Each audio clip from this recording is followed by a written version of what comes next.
for this one we're going over some different counting methods. So they're both going to be similar to each other. We'll do problem 1 in the first video and then problem 2 in the second part of this video.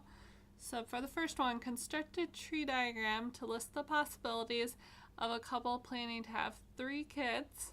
And then we want to figure out how many ways are there to have at least 1 girl. So we want to do the tree diagram first. So there are 3 kids, so that means we need to have 3 sets of branches.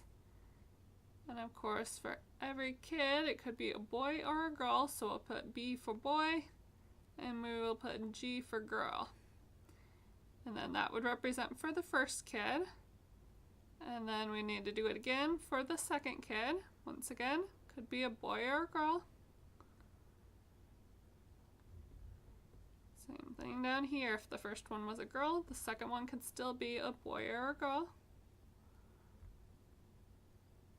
And then same sort of thing for the third kid. Once again, off of each of these possibilities, the third kid could be a boy or a girl. And you want to make sure to write it off of each of these. So we want to have all of our possibilities listed. So that's the part that can take a little bit longer sometimes for these types of problems, is listing all of those off. And this is what is called your tree diagram. I know some of these, my handwriting is not the best on the board. Just know the B is for the boy, G is for a girl. At least they look far enough away from each other, you can tell the difference. And in this case, we want to have at least 1 girl that we're looking for. How many ways are there? At least 1 girl. So first of all, to read this off, this first set of branches here, we have boy, boy, boy as the first possibility there. So we could represent that as BBB, where they were all 3 boys. And once again, that is from just going through and reading the top branches. And then if we read from the top branches again, we have boy, boy, and then if we go down to the G for girl, that would mean our next possibility here would be boy, boy, and then a girl. And then if we keep working our way down, we can get our other possibilities. So then off of the boy, we also have boy, and then a girl, and then another boy. And then if we work down further, we have boy, girl, and then another girl.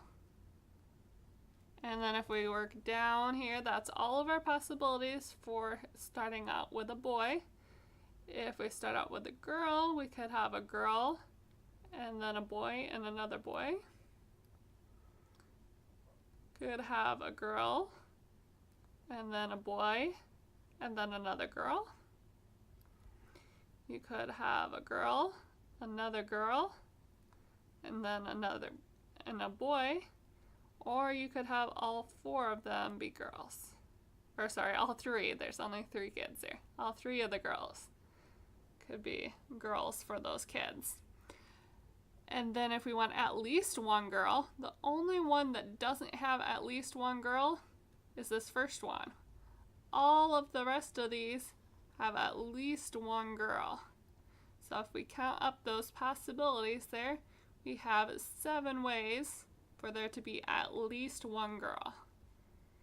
And then once we get into the next section, we'll have some where you're dealing with probabilities related to these. So make sure to keep that in mind as you're going through doing these tree diagrams, that some of these will come up later on as well for finding probabilities as well.